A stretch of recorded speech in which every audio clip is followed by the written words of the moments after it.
The Submission, written and read by Emily M. Stewart.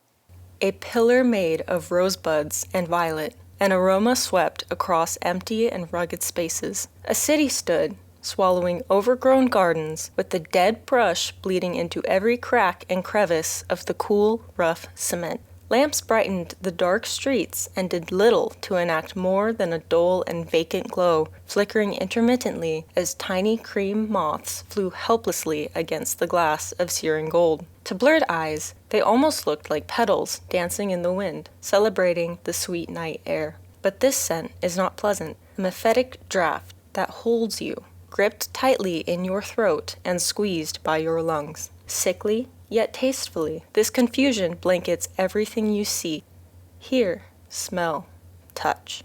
The people who pass by are unknown to themselves, idling as they seek to refill their engines with any fuel they might find in this man-made jungle, rearing their heads at the growth that once took place here, singing tunes to the melody of the great soul destroyers, weeding out these gardens, plucking every sign of viable life from the warm chocolate branches until they shrivel and crack, growing cold with decay. I writhe in this putrefied muscle. How I have gotten sucked into the forests of death, the death of dreams.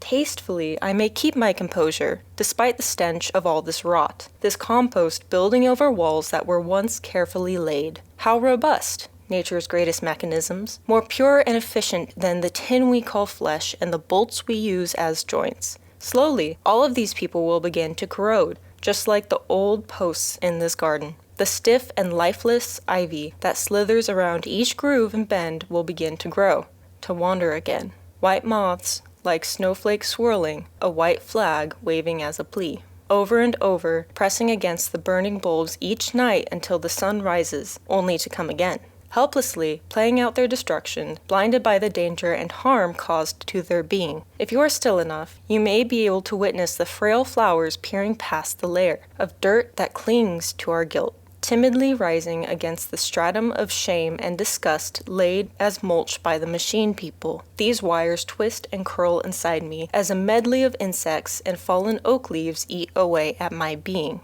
I lay beneath the pillars. The buds sprouted from all those before me who wandered here, and all those who remain.